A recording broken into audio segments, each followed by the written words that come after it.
할렐루야. 오늘도 주의 말씀이 여러분들 귀에 복되게 들려지는 귀한 생명의 말씀이 되기를 예수의 이름으로 축원합니다. 아멘.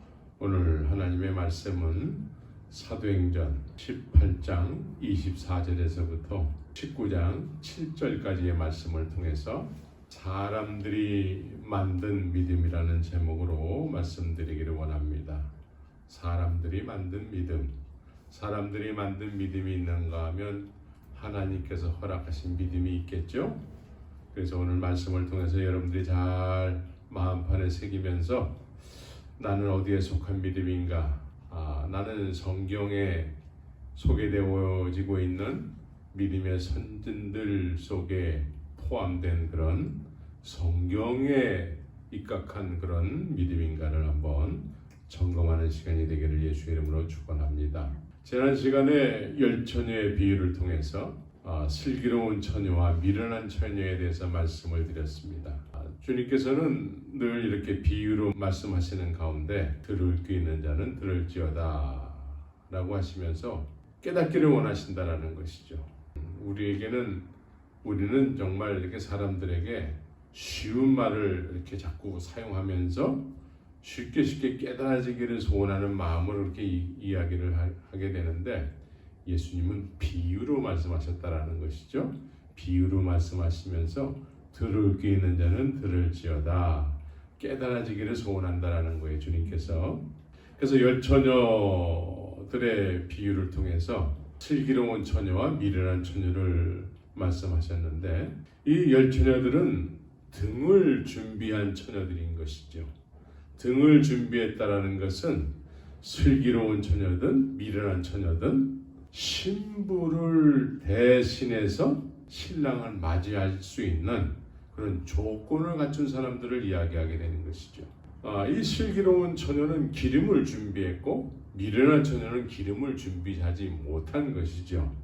그래서 기름을 준비한 슬기로운 처녀들은 예수님께서 신랑 되신 예수님께서 신부에게 오밤중에 찾아오시게 될 터인데 그때에 기름을 준비한 사람들은 이미 신부에게 인도해서 어떤 사람들은 신랑 되신 예수님과 결혼이 이루어진 사람도 있을 것입니다. 정말 주님과 동행하고 동거하는 실제로 그런 삶을 살고 있는 사람들은 이미 슬기로운 처녀와 같은 그런 사람들이 있어서 예수 그리스도를 신랑으로 신부된 우리에게 소개를 했기 때문에 혼인이 이루어지게 했기 때문에 신랑 되신 예수님과 동행하고 동거하는 삶을 현재 살고 있게 되는 것이죠. 이 슬기로운 처녀들은 늘 기름을 준비했습니다. 언제 오실지 모르는 예수님을 맞이해서 그 맞이하신 예수님을 신부에게 인도하는 역할을 하게 되는 것이죠. 문제는 이제 기름을 준비하지 못한 신부를 대신해서 나간 미련한 처녀들인 것이죠. 이 등을 준비했다는 것은 좀 아까도 말씀드렸지만 신부를 대신해서 나간 신랑을 맞이할 수 있는 공식적으로 어떤 그런 부름을 받은 메신저가 될 수 있는 것입니다. 그래서 기름을 준비하지 못한 신부를 위한다고 하는 미련한 처녀는 예수님의 신랑이 되신다는 것을 알고서는 신부를 대신해서 나갔지만 기름을 준비하지 못했기 때문에 기름을 준비하지 못한 상태에서의 신부를 대신하는 메신저 역할을 하게 되는 것이죠. 중간 역할을 하게 되는 거예요. 그런데 이 기름이 없는 상태에서 마냥 기다리고 있는 신부 쪽에서는 이 메신저의 말을 듣고 계속 기다릴 수밖에 없는 거예요. 오지 않는 신랑을 계속 기다리게 되는 것이죠. 신랑 대신 예수님을 이야기할 수는 있겠지만 한 번도 신랑을 데려와 본 적이 없는 그런 메신저가 되는 것입니다.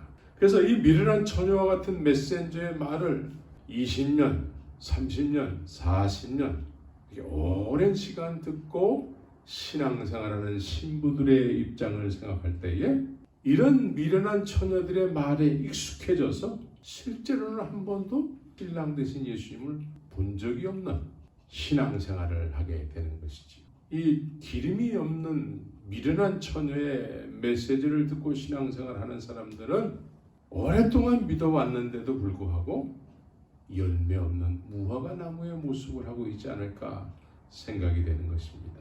이 얘기는 비유입니다. 비유. 예수님과 혼인을 해본 적이 전혀 없는 신부들의 입장에서는 예수님의 신랑이라는 말만 계속 되풀이해서 듣는 거예요. 근데 그 신랑을 한 번도 본 적도 없고 주님과 동행하고 동거해야 되는데 그런 것 자체를 모르는 신앙생활을 하게 되는 거예요. 더 심각한 문제는 이런 주님과 동행하고 동거하는 신랑 되신 예수님과 혼인관계가 이루어져서 이제 신부가 신랑과 함께 동행하고 동거해야 되는데 이런 것이 전혀 없는 상태에서 수십 년째 미련한 처녀의 메시지만 듣고 신앙생활하는 것이죠. 그런데 이렇게 신앙생활하는 것을 또 정상으로 여긴다는 것입니다. 이렇게 우리는 예수님께서 10명의 처녀들을 통해서 우리에게 비유로 말씀하시는 내용을 우리가 깊이 예수님의 의도하심을 깨달아야 되는 것입니다. 수십 년을 이렇게 믿어왔기 때문에 많은 사람들은 혼인을 해본 적이 없는 상태에서 수십 년을 이렇게 믿어왔기 때문에 어쩌면 혼인이 뭔지도 잘 모르고 혼인이 이루어졌다라고 생각할 수도 있게 되는 것입니다. 그래서 이런 신앙생활을 정상으로 여기고 오랜 시간 동안 신앙생활한 신부들은 이런 것들이 그냥 굳어져 버리는 거예요. 굳어지게 되면은 진짜 신랑의 메시지를 전할 때에 그 굳어진 마음이 들을 기가 없어지는 것입니다. 그래서 길가에 땅과 같이 되는 것입니다. 우리는 이 주님께서 말씀하시는 비유를 통해서 천국에 대해서 우리에게 말씀하신 내용들에 대해서 깊이 깨달음을 얻어야 될 줄 믿습니다. 그리고 우리의 믿음을 점검해야 되는 것이지요. 하나님께서 이 세상 모든 인생들에게 은혜를 베풀어 주셨습니다. 그것은 말씀이 육신이 되셔서 이 세상에 오신 것입니다. 이때에 하나님의 백성들이라고 여기는 유대인들이 이들은 태어나면서부터 부모로부터 믿음을 전수를 받아요. 여호와 하나님의 이름을 모세 오경과 함께 정말 어려서부터 외치는 자들인 것이죠. 태어나면서부터 여호와 하나님을 믿는데 정작 그 하나님을 한 번도 인격적으로 경험해 본 적이 없는 거예요. 이렇게 하나님을 모르는 상태에서 하나님을 믿는다고 하게 될 때에 이들의 믿음의 본질은 어디에서 나올까요? 너희가 그 은혜를 인하여 믿음으로 말미암아 구원을 얻는 그 은혜가 임해서 그 알게 된 하나님 앞에 반응하는 것이 우리가 진정한 성경에서 말하는 믿음이 될 터인데 이 하나님 자체 그 은혜가 아직 뭔지 모르고 그 은혜는 먼저 믿었다고 하는 조상들로부터 전해져 내려오는 그 말에 그 소개함으로 인해서 이런 하나님에 대해서 알고 하나님을 믿는다고 했을 때에 이 사람들의 믿음의 출처는 무엇이 될까요? 이들의 믿음의 본질은 무엇이 될까요? 하나님을 알지 못하는데 어려서부터 하나님을 믿는다고 해왔습니다. 어떤 것을 믿음의 본질이라고 여길까요? 이런 사람들은 누가 더 열심히 그 하나님 앞에 열심으로 섬기느냐가 본질이 될 것입니다. 그래서 하나님을 모르는 상태에서 사람들에게 인정받기 위한 열심 있는 믿음이 본질이 될 것입니다. 이런 사람들에게 하나님의 은혜가 베풀어져서 말씀이 육신이 되셔서 예수 그리스도로 이 세상에 오시게 된 것인데 요한복음 1장 11절에서는 이렇게 말씀하고 계십니다. 자기 땅에 오매 자기 백성들이 영접지 아니하였으니 어려서부터 하나님의 이름 모세오경을 통해서 하나님을 외치던 자에게 하나님의 은혜를 베풀어 주셔서 말씀이 육신이 되셔서 이제는 하나님의 영광의 본체로 이 세상에 예수 그리스도께서 오셨습니다. 우리는 주님을 믿는 믿음으로 인해서 가장 중요하게 여겨야 될 것이 있는데 주님이 원하심이 뭐냐면 동거하고 동행하는 거예요. 신랑과 신부가 혼인을 하게 되면은 동거하고 동행하는 것입니다. 서로를 만나면 만날수록, 함께하면 할수록 더욱더 깊은 관계가 되는 것이죠. 긴밀한 대화와 함께 남에게 하지 못하는 일들도, 남에게 이야기하지 못하는 여러 가지 일들이 있을 수 있는데, 그런 이야기들도 혼인관계가 이루어지게 되면 서로에게 이야기하게 되는 것이죠. 신랑 되신 예수님과 신부인 성도가 이와 같은 관계가 되는 것입니다. 동행과 동거, 이것은 우리가 원하는 것보다도 신랑 되신 예수님께서 더 원하시는 거예요. 신부의 입장보다도 신랑의 입장이 더 중요한 거예요. 그래서 혼인관계가 이루어지게 되면은 동행과 동거를 하게 되는 것이죠. 그래서 동행과 동거는 함께 사는 것과 동시에 함께 길을 가는 것을 의미하는 것입니다. 우리가 중요하게 여겨야 될 것이 무엇이냐면, 어느 시대나 예수님께서는 영생에 대해서 제자들에게 이렇게 답변하셨습니다. 좁은 문, 좁은 길로 가는 것이라고 영생에 대해서 그렇게 답변을 해주셨어요. 좁은 문은 그 문으로 들어가야만 하는 뚜렷한 목적이 있는 사람들이 그 좁은 문으로 들어가기를 힘쓰는 것입니다. 천국에 대한 소망은 좁은 문 안에 있는 소망인 것입니다. 그래서 이 좁은 문 안으로 그 소망이 실상이 됐기 때문에, 그 실상, 구원이 실상이 됐으면 그 실상이 좁은 문 안에 있는 것이라고 주님은 말씀하고 있는 것입니다. 우리 앞날에 있는 것이라고 말씀하고 있습니다. 그래서 우리가 구원을 받았다고 했을 때는 현재 그것이 좁은 문 안에 들어가 있는 구원이 실상이 돼서 그것을 향해서 한 걸음 한 걸음 다가가는 것을 의미하는 것입니다. 좁은 문으로 들어가야 할 만한 그런 목적이 분명하게 있는, 이것이 구원이요, 구원받은 사람들의 삶의 모습이 되는 것입니다. 좁은 문은, 영생이 좁은 문으로 주님이 설명하고 계신데, 좁은 문이, 이 구원이 실상이 됐다 그러면 그 실상을 향해서 그것이 좁은 문일지라도 들어가기를 힘쓰는 신앙생활을 하게 되는 것입니다. 그것이 구원받은 믿음이 되는 것이지요. 또한 생명으로 인도하는 문은 좁고 길이 협잡하여 찾는 이가 적음이니라. 좁고 길이 협잡한 길도 그 길을 가야 할 뚜렷한 목적이 있는 사람은 좁은 길일지라도 가게 되는 것입니다. 좁은 길을 가야 될 이유를 알지 못하는 사람들은 굳이 갈 이유가 없는 거예요. 좁은 길을 가지 않고서라도 구원이 이루어진다고 하면 굳이 좁은 길을 갈 이유가 없는 것이죠. 근데 주님께서 구원, 영생에 대해서 좁은 길을 가는 거라고 말씀하셨습니다. 좁은 길을 가는 것이라면, 그것이 구원이 정말 나에게 믿어지는 실상이 됐다면 그 좁은 길을 마다하지 않고 가게 되는 것이죠. 그래서 예수님께서는 이 세상에 오셔서 아버지께로 가는 길을, 그 뚜렷한 목적을 가지시고 인생의 길을 걷기 시작한 것이죠. 33년의 인생의 길을, 아버지를 향한 길을 걸으셨던 것입니다. 수많은 유혹이 있을지라도 그 뚜렷한 아버지께로 하는 뚜렷한 목적을 향해서 좁은 길, 좁은 문을 들어가기를 힘써서 결국은 십자가의 관문을 통과하셔서 부활의 영광으로 아버지의 자리에 올라가게 된 것이지요. 그 길은, 그 전에 누가 그 길을 알아서 먼저 그 길을 걸었던 사람이 한 사람도 없습니다. 예수님께서 없는 길을 만드셔서 그 길을 홀로 걸어가셨기 때문에 그분과 동행을 해야 되는 것입니다. 그분과 동거해야 되는 것입니다. 동행과 동거함을 통해서 주님께서 홀로 걸어가신 그 길을 우리도 그분과 함께 가야 되는 거예요. 우리 스스로 혼자서는 걸을 수가 없습니다. 그래서 신랑 되신 예수님과 신부인 성도가 혼인이 이루어져서 동행하고 동거함으로 인해서 아버지께로 가는 그 길을 먼저 가신 예수님과 함께 걸어야 되는 것이죠. 우리는 이것을 분명히 알아야 되는 것입니다.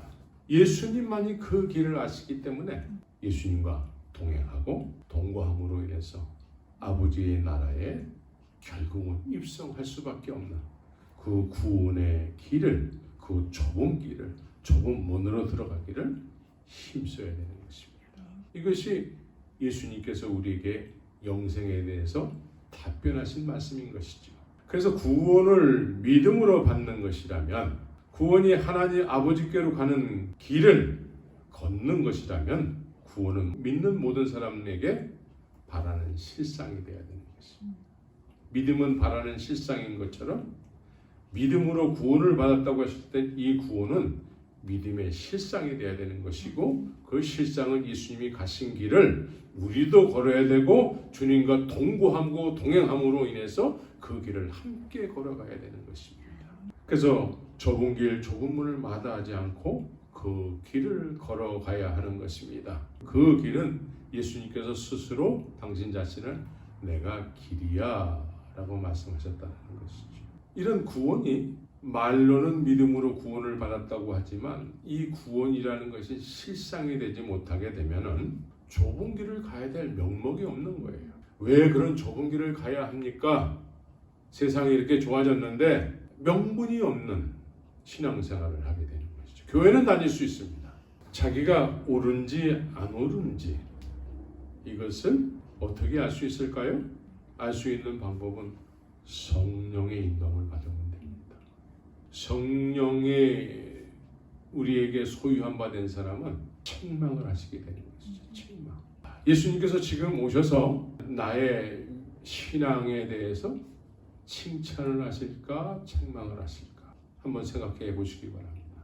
예수님께서 지금 나에게 책망하실 것 같다라고 생각이 되면 성령께서 지금 그 사람에게 책망을 실제로 하게 되는 것입니다. 성령이 계시면. 그러나 성령이 안 계신 상태에서는 내가 항상 옳은 거예요. 내 믿음의 기준이 항상 옳은 거예요. 틀렸는데도 옳은 거예요. 그래서 자기만이 옳다고 여기는 그런 자기가 기준이 된 믿음의 길을 걷게 되는 것이죠. 베드로와 제자들에게 믿음에 대해서 묻는다면 뭐라고 이야기하게 될까요? 베드로는 예수님을 인격적으로 만난 이후에 베드로가 예수님을 그리스도로 진리로 자신은 죄인으로 여겨지면서 예수님을 그렇게 경험했을 때에 베드로의 삶은 그때서부터 동행하고 동거하는 삶을 살았습니다. 이것이 제자의 삶인 것이죠. 예수님께서는 베드로에게 지금까지는 요한의 아들 시몬으로 살았지만 내가 원하는 너는 게바야, 베드로야, 사람을 낚는 어부가 돼야 돼. 이게 예수님이 베드로를 바라보는 그런 시선이었습니다. 그래서 나와 동행하자. 나와 동행함으로 인해서 내가 원하는 사람을 낚는 어부가 될 거야. 예수님께서 그런 계획을 가지고 계셨습니다. 그래서 동행하고 동거하는 거예요. 그래서 죄인인 베드로가 예수님을 경험한 이후에는 그 예수님을 만난 것이 너무나 엄청난 말로 표현할 수 없는 은혜가 된 것입니다.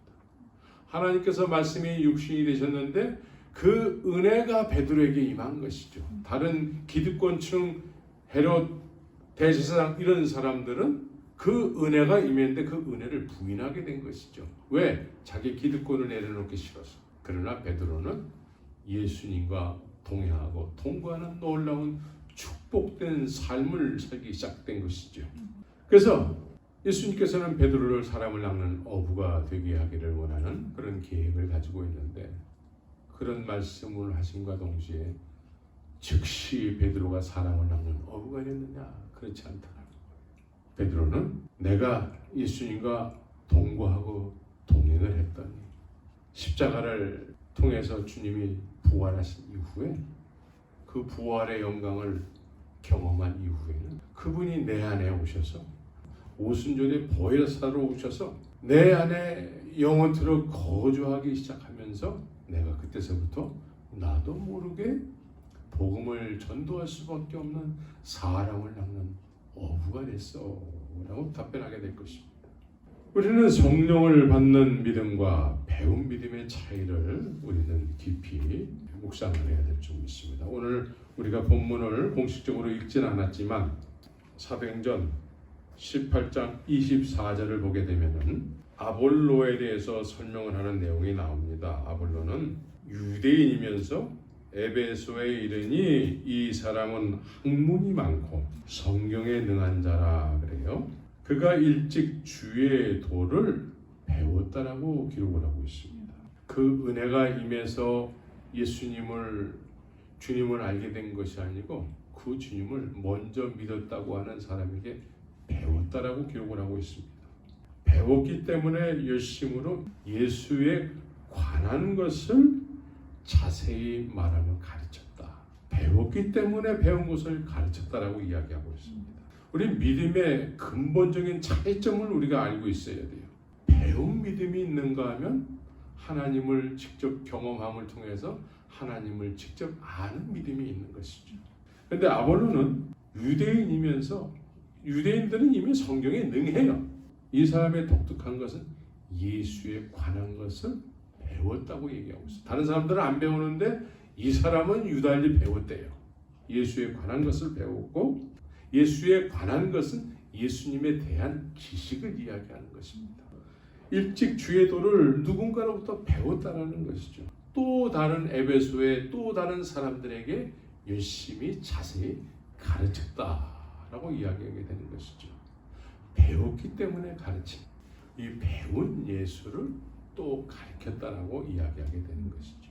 그래서 에베소에는 이렇게 배운 예수를 알게 된 예수에 관한 것에 대해서 아는 성도들이 생겨나게 됐는데 이 사람들은 믿는다고 하지만 요한의 세례만 아는 것이죠. 요한의 세례만. 그런데 오늘 본문에서는 너희가 믿을 때에 성령을 받았느냐라는 화두를 던지고 있습니다. 믿기는 믿는데 성령 받은 믿음이냐 아니면 예수에 관한 것을 배워서 믿는 믿음이냐 수동적이냐 능동적이냐 이것을 묻는 것입니다. 아볼로는 주의 도를 배워 열심히 예수에 관한 것을 자세히 말하며 가르치나 요한의 세례만 알 따름이라. 이때에 그 가르침을 들었던 브리스길라와 아굴라라는 성령을 소유하고 예수님과 동행하고 동거하는 사람이 있었습니다. 예수님과 동행하면서 정말 성령의 인도함을 받아서 능동적이고 어디서나 예수님을 증거하는 예수님을 아는 예수님에 대해서 아는 것이 아니고 예수님을 인격적으로 예수님을 소유했기 때문에 예수님을 아는 그래서 어디서나 증거할 수밖에 없는 그런 동거와 동행하는 예수 그리스도의 증인의 삶을 살았던 것이죠. 이런 사람이 아볼로의 메시지를 이렇게 듣고서는 저 예수에 관한 것만을 가리키는 저 믿음은 온전한 믿음이 아니라는 것이죠. 브리스길라와 아굴라가 이제 아볼로를 데려다가 이제 온전한 믿음, 성령을 소유해서 믿는 믿음에 대해서 이야기를 했다. 여기서 우리가 열처녀의 비유를 통해서 브리스길라와 아굴라는 기름을 준비한 슬기로운 처녀와 같은 것이죠. 아직 예수 그리스도 신랑 되신 예수 그리스도를 온전히 알지 못하고 동거와 동행하는 하기를 원하시는 예수님의 섭리를 알지 못해서 예수에 관한 것 지식만 알고 믿는다고 하는 사람에게 기름을 준비한 슬기로운 처녀와 같이 신랑 되신 예수 그리스도를 이 사람에게 허락하게 되는 거죠. 소개하는 그 예수에 관한 것만 알지 말고 예수님을 만나서 알아야 돼. 그분은 우리를 위해서 십자가에서 죽으시고 부활하셔서 보혜사 성령으로 영원토록 우리 안에 거하시길 원하시는 신랑 되신 예수님이야 라고 가르치게 된 것이죠. 그래서 슬기로운 처녀로서 아볼로에게 예수님에 관한 것은 여기까지고 이제 예수님을 아는 믿음으로 변화되어야 된다. 그래서 아볼로가 그 자리에서 변화를 받게 된 것입니다. 아볼로가 이제 변화된 것이 성경으로서 예수는 그리스도라고 증거하는 삶을 살기 시작했다. 예수에 관한 것이 아니고 성경으로서 예수는 그리스도라라는 이 예수님을 신랑으로 알게 된 그런 진정한 온전케 된 믿음으로 예수님을 증거하는 그래서 많은 유대인들의 말을 이길 수 있는 성령의 권능으로 성경으로서 예수를 그리스도라고 외치기 시작했다는 것이죠. 그럼 여기서 이제 한 가지 우리가 생각해야 될 것이 있습니다. 이 당시에 브리스길라와 아굴라와 같은 기름을 준비한 슬기로운 처녀 같은 사람이 있어서 예수에 관한 것이 다인 줄 알고 신앙생활하는 사람들에게 그게 아니야, 그건 아니야, 그거는 아직 시작도 못한 거야. 이제 우리는 성령을 소유해야 돼. 예수님께서 이 세상에 오셔서 이제 죽으시고 부활하셔서 이제 우리 안에 거하시길 원하시는 거야. 그분을 소유해야 돼. 그 보혜사를 소유해야 돼. 라고 가르치게 된 것입니다. 이런 걸 소개한 것이죠. 그런데 오늘날 이 성령을 소유함으로 인해서 예수님과 동행하고 동거하는 이 사람들에 의해서 이런 요한의 세례만 아는 사람들을 일깨워주는 그런 사람들이 오늘날도 있어야 되는데 오늘날도 역시 아볼로 때 브리스길라와 아굴라를 만나기 전의 모습처럼 배우는 예수, 가르치는 예수, 배우고 듣는 예수, 이런 것으로만 우리가 온전한 믿음으로 알고 신앙생활을 한다는 데 문제가 있는 것입니다. 이것은 예수님에 관한 많은 지식을 아는 것이지 예수님을 아는 게 아닙니다. 성령을 소유함으로 동행하고 동거해야 되는데 그런 걸 모르고 그런 것이 없는 거예요. 그냥 브리스길라와 아굴라와 같은 사람이 없게 되면은 그냥 요한의 세례가 전부인 것처럼 알게 되는 거예요. 그냥 예수님에 관한 것을 배우고 배운 것을 또 자세히 가르치고 이것이 신앙생활의 전부가 되는 거예요. 오늘날 그렇지 않습니까? 예수님을 소유해서 성령을 소유함으로 인해서 성경으로서 성령은 하나님의 말씀을 이루시는 분이에요. 그래서 성경으로서 성경은 예수님을 그리스도라고 증거하는 책인 것입니다. 그래서 성령이 소유한 바 되게 되면 성령이 우리 안에서 성경을 깨닫게 하시죠. 성경을 깨닫게 되는 그 주제는 뭐냐면 예수가 그리스도라는 이것을 증거하는 거예요. 어디서나 어떤 상황 속에서든 이것을 증거하게 되는 것이죠. 이것이 배운 믿음의 사람들과 성령을 소유한 사람들의 믿음이 아주 흙과 벽이 다르듯이 차이가 나는 것입니다. 그래서 사도 바울이 에베소에 와서 어떤 제자들을 만나 이때 어떤 제자들은 아볼로에게 그동안 가르침을 받았다. 예수에 관한 것을 배운 사람들인 것이죠. 그래서 요한의 세례만 하는 사람들이에요. 이 사람들에게 이제 사도 바울이 너희가 믿을 때에 브리스길라와 아굴라가 아볼로에게 했던 것처럼 사도 바울이 너희가 믿을 때에 성령을 받았느냐. 이 사람들이 배운 믿음은 성령이 뭔지를 몰라요. 이 당시에는. 그러나 우리는 성령 단어를 많이 사용하기 때문에 성령을 받았다고 착각을 할 수 있어요. 성령의 인도함이 없으면 성령을 받은 것이 아니죠. 우리가 하나님, 예수님, 성령님을 이름을 사용한다고 해서 그 성령을 소유한 것은 아닙니다. 여전히 배운 믿음을 가지고 믿는다고 할 수가 있습니다. 성령을 소유하게 되면은 성경으로서 예수가 그리스도 되심을 증거하는 삶을 살게 되는 것입니다. 폭발하는 거예요. 듀나미스의 그 놀라운 영광이. 그래서 이 예수가 그리스도 되심을 전하지 않으면 견딜 수 없어 하는 그런 안타까운 마음이 생기게 되는 것입니다. 그래서 바울과 브리스길라와 아굴라는 이 당시에 너희가 믿을 때 성령을 받았느냐가 가장 믿음의 본질이었습니다. 또 예수님께서는 십자가에서 죽으시고 부활하신 이후에는 보혜사 성령, 아버지께서 내 이름으로 보내신 성령이 영원토록 너희 안에 거하시게 될 것이다 라고 말씀하셨어요. 그러기 위해서 말씀이 육신이 되셔서 이 세상에 오셨고, 그리고 하늘로 승천하시면서 이제 모든 믿는 사람들 영혼 가운데 거하시기 위해서 내가 가는 것이 너에게 유익이야 라고 말씀하시면서 가는 것입니다. 그래서 우리 모두는 성령을 소유한 그런 사람들이 돼서 예수님과 동행하고 동거하는 삶을 살아야 되는 것입니다. 이것은 특별한 사람만 그렇게 사는 것이지 우리는 아니야가 아니라 예수님을 믿는다면 믿는 모든 사람들이 다 그렇게 돼야 되는 것입니다.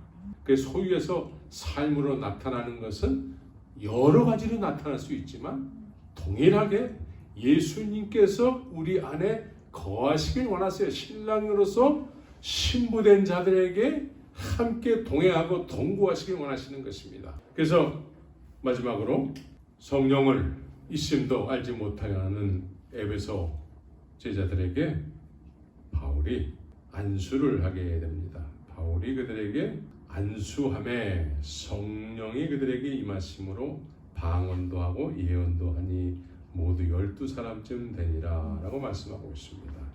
여기서 안수에 대한 개념을 좀 말씀드리기를 원합니다. 안수는 예수님을 소유한 사람, 성령을 소유한 사람, 예수님과 동행하고 동거하는 사람, 이런 사람이 이제 안수했을 때에는 내가 소유한 예수를 이 사람에게 예수 그리스도의 인격을 전수하는 것입니다. 내 안에 은과 금은 없지만 내 안에 계신 예수 그리스도, 나와 언제나 동행하고 동거하는 그분에 의해서 그분을 주는 거예요. 그분을 주는 거예요. 이 안수의 개념은 내 안에 소유한 바 된 예수를 주는 행위인 것입니다. 그래서 안수하는 거예요. 그래서 안수했을 때에 예수가 임함으로 인해서 그 사람에게 임함으로 해서 날 때부터 앉은 배가 일어서기도 하고 그렇게 병든 자에게 손을 얹을 때 나음을 얻으리라. 예수님을 주는 행위가 손으로 그 사람에게 얹고 기도했을 때에 내 안에 소유한 바 된 예수님이 그 사람에게 들어가는 거예요. 그래서 또 다른 신부와 연합된 예수 그리스도, 신랑된 예수 그리스도께서 또 다른 사람에게 동행하고 동거함이 시작되는 것이에요. 그래서 동행하고 동거함으로 해서 하나님께서 가지고 계신 그 계획이 이루어지게 되는 것이죠. 우리는 동행하고 동거하는 믿음이어야 되는 것입니다. 그냥 내 마음대로 내 마음에 안 들어요. 내가 원하는 신앙의 노선은 하나님이 원하는 게 아니에요. 그것은 넓은 길로 가는 거예요. 내가 원하는 것이 하나님이 원하는 것과 같다라고 생각하면 큰 착각인 것입니다. 내가 원하는 것은 하나님이 원하는 것 정반대된다는 것을 알아야 되는 것이죠. 주님께서 우리에게 원하시면 주님이 가신 그 길을 나도 그 길을 가기를 원하는 것이죠. 그래서 주님과 신랑 되신 주님과 동행하고 동거하는 혼인관계가 이루어져야 되는 거예요. 기름을 준비하지 못한 미련한 처녀의 말만 듣고 신앙생활을 하게 되면 신랑 되신 예수님을 한 번도 실제적으로 소개하지 못하게 되는 거예요. 인도하지 못하게 되는 거예요. 신랑 되신 예수님도 그런 사람을 통해서 인도함을 받지 못하는 거예요. 통로가 되지 못하는 거예요. 우리 모두는 예수 그리스도의 통로가 되는 기름을 준비한 슬기로운 처녀가 다 되어야 될 줄 예수 그리스도 이름으로 축원합니다.